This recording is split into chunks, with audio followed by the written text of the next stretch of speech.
There was an interesting question once. Who is it that can be your worst enemy? The majority of people said, well, your worst enemy is yourself. Or, the greatest challenge in your life is yourself. See, many people may not understand the term yourself. The self is something you create out of external sources only, out of opinions, thoughts, points of view that you have gathered from the others. Whatever you gather from the others, if you don't know how to make use of, well, and if you're not emotionally stable, you will either easily fall into the hating those ideas or into accepting those. Without a proper stability, well, people usually end up on the drama side or on hating something or on fighting in any way, shape, or form. When you're fighting something within the realm of the mind, one has to comprehend the fact that mm, you're instead drawing them closer to you. Because when you fight something, you're giving it your attention. That means you're strengthening the energy that you're putting towards that, which means it will become stronger within your mind. So, as a cycle, it will constantly repeat faster. That is why thoughts that you constantly hate and try to run away from are thoughts that will constantly repeat within you. And, well, the problem is that you'll find it harder and harder to simply pull them out of your mind. See, an enemy is always going to be an external source. Whatever way you put it, it's always going to be an external source. Because only an external source can make imbalance within you. Yes, in the end, you are the one controlling your energies, and in most cases, and most people will control them badly because they don't know how to make use of those, and nobody is teaching you how to make use of those. Because in the end, if you learned how to make use of your own energies, well, you'd probably realize that you don't need society much. You don't need others to tell you how to live life and to shape your morality, your morals, your virtues, your values the way they seek, right? The way they would want, just like you're seeing it happen nowadays.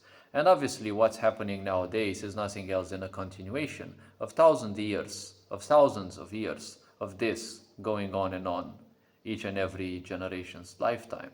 Yes? Each generation had their own traumatizing events. Each generation had most of its people end up attached to all sorts of things. The enemy that you might call as the worst enemy possible obviously has to be an enemy you never know of. Because how can you fight someone you do not know? You know that that horrible enemy exists. That enemy is not yourself, because yourself is, yes, indeed, a coalescence of thoughts, opinions, points of views, and energies, but those belonged once to others, and they still do belong to others. It's just that you accept it. You did not make enough use of your discernment, or maybe you did not have enough data to make use of your discernment correctly. Yes? So the point is, the worst enemy you can have in your life is also someone who has to be very close to you, who can have access to you at all times. Many people would say the worst enemy has to be another human, because animals cannot actually be your enemies. Well, an enemy doesn't have to be an enemy. In order to be someone's enemy, you need to have contrasting viewpoints, but at a very extreme level. Because even with your friends, you can have contrasting viewpoints, but you don't necessarily start a quarrel out of that. Also, this is a very rare thing to see nowadays. I would say it's getting rarer and rarer because most people are becoming more and more entrenched into their own ignorance, because ignorance has to become comfortable, and that is how you rule the masses. With all the technology nowadays, we can easily observe that society is definitely your worst enemy. You cannot observe it, you cannot see what it is, you just accept its products the way they are. And society always has access to you through everything you do, you have, and it knows what you know, and obviously it knows what you do know, and what you want to know, and what you want to seek. The more ignorant people are, the easier this algorithm gets. That is why sick societies shun away those who can think for themselves, because they will not easily fall for illusions. One has to comprehend the worst enemy you have in your life is not you. You cannot be your own enemy. If you choose that path, well, there are a lot of lessons you have to learn, but that is only creating cancer in your life. When you look at cancer as a disease, what is it? It is nothing else but something, a little bit of you turning against you. Yes, your hatred towards yourself, your karma as well, in multiple layers of its existence, and other such parameters have led to the design of something within you that turns against you. It's enough to think that you're not worthy of life enough. And one day, when you think so strongly about it, accidentally or willingly, you will most likely end up convincing your brain that this physical body's existence is irrelevant and no longer needed. This can easily lead to the physical body starting its self destruction process. Cancer is nothing else than that. The body destroys itself. Just like when a plant no longer needs certain leaves, it generates apoptosis within them. Cells commit to self destruction, let's call it so. So, if we are to think of life and enemies, enemy is only a subjective point, yes, because you cannot be objective about calling someone an enemy. You can perceive things through your cerebral aspects, through your analysis, or through your emotions. And something, whether emotionally or mentally perceived, you can either like it or dislike it. This is the nature of the duality of this cosmos, whether you analyze it or whether you feel it emotionally. The point is, you can either like that situation, that aspect, that's happening, or whatever, or you can simply disregard it. You can simply dislike it. If you're wise enough, maybe you're not gonna react to it. But if it's a threat, it's still a threat. It still triggers a certain emotional aspect based on certain data that you have and or other emotions previously felt by such an event. That is why in the middle of, let's say, or after a very lengthy period of time, yes, of peace in a certain place that's been war-torn, if you sound the war alarms again, the people will enter the state of shock yet again, even if realistically there's nothing happening. So something can be perceived as dangerous or useful or problematic through your cerebral aspect or through your emotions or through both if you're balanced enough. The worst enemy, I'm here to say, is, well, not necessarily a human. The worst enemy here is that enemy which you do not know.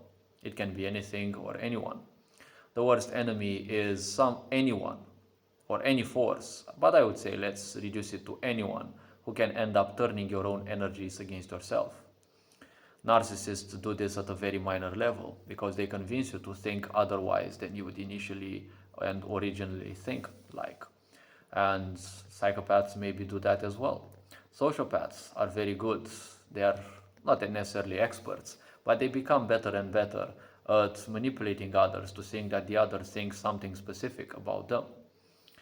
And there are other such distorted personalities. And in the end, the worst enemy that you can face is not necessarily you. It is someone who has access to your mind, to your own energies, something that can turn your own energies against yourself. The first such enemy that you have in most people's cases is their parents, because their parents will put most of their programmings and belittlings into the child's mind with very great ease because they have access to their child for the most time. Then schooling systems in a sick society, obviously they will be adjusted like any other business, since everything becomes a business sooner or later in a sick society. And the people that the businesses are served, they are nothing else but yet another product. Yes? And everything, your healthcare, your luck, your fortune in the end, everything has to be shaped by the sick society. Yes, fortune you do it with your own hand as well. But in a sick society, the chances of you doing something other than the script are going to become less and less capable, less and less probable, especially as you see nowadays. Everything that is humanly represented or representative of humanity is being shunned away by the cancer culture, as I call it. You can call it cancel culture, but I call it cancer culture because its only purpose is to create not only separation in between people, but cancer within themselves. When you have so many sources telling you that you're bad, something about you is bad, everything about you is bad, and that you're never worth this and that, you're going to create so much dissonance within you, so much war and strife in between different parts of you that each ends up using or making use of certain thoughts and ideas that you have acquired from the others. It is the others who can be your enemies, not you. Whether you gather their self-hatred within you, their self-hatred will do its own point. Yes, self-hatred is an energy, but don't look at it as just an energy. It's a bit of information. You have to comprehend energy is not just energy, it is information.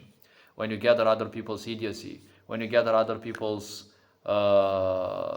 self-hatred, don't be surprised that it acts in the same way it acts in themselves within your own system. It's like taking a virus from another computer onto your own supercomputer. Yes? And then don't be surprised that you're going to suffer from the same thoughts and programmings that they have. In the sick society, everything is your enemy. What you eat is not designed to keep you alive. What you breathe, that's not air that is designed to make you breathe well. The teachings that are put into your mind, they are not meant to serve you specifically. And your parents are not ever taught how to really take care of you. They may have done a good job, obviously, but definitely they have left a lot of scars. And if your family did not leave scars upon you early, maybe you have ended up a bit soft in the society at large, and then you ended up traumatized by a lot of other people. Because a sick society relies on you getting traumatized as much as possible, so that you give up your humanity, your inner child, your innocence, your dreams, and everything, and just become yet another rat in the rat race. Yes? You are the product of a sick society. And in a sick society, the product is always the enemy. Because the product, well, has a certain lifetime, has a certain capability to serve, and obviously must be discarded sooner or later. So the worst enemy is everything almost in any sick society, because everything is aimed at, well, keeping you in a certain bondage, keeping you away from whatever you are, keeping you distracted from who you are.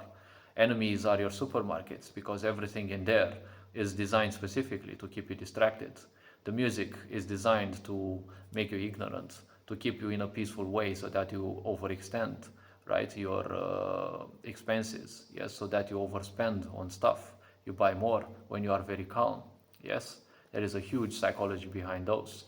Your work and your corporation job are definitely your enemy, because in almost any corporation job, you're going constantly through the same rituals in which you are deprecated day in, day out. Yes? Everything that makes you feel horrible about yourself or repulsive of yourself is your enemy. In the end, as I said, everything that has a certain power over your emotions, over your energies, that is your worst enemy. And it is even worse if you do not know that enemy. In a sick society, everyone is your enemy. Because the moment you think like them, you're theoretically their friend, but you're nothing else but a product in their eyes. Because they don't value themselves, why do you think your life would be more valuable? Yes, the people who practice the same religion as you, they're not necessarily going to be your benefactors, because in the end, people are just obsessed about something only because they want to show others that they do, and, well, they need their validation. It is the unfortunate situation of the masses. There are obviously people who believe in different virtues, in religion maybe, in anything else, but the majority are just zombies doing that because they want their validation. They seek their validation in a world that has no validation, and unfortunately has at the same time a lot of validation.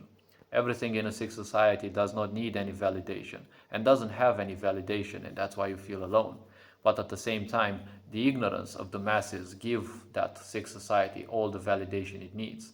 Because through the silence of the masses, everything will go on by the script of those who are in charge. Because when the masses are silent, it means green light for some to do their own stuff. Yes? So hopefully this video raised a bit of awareness. You are appreciated. Take care.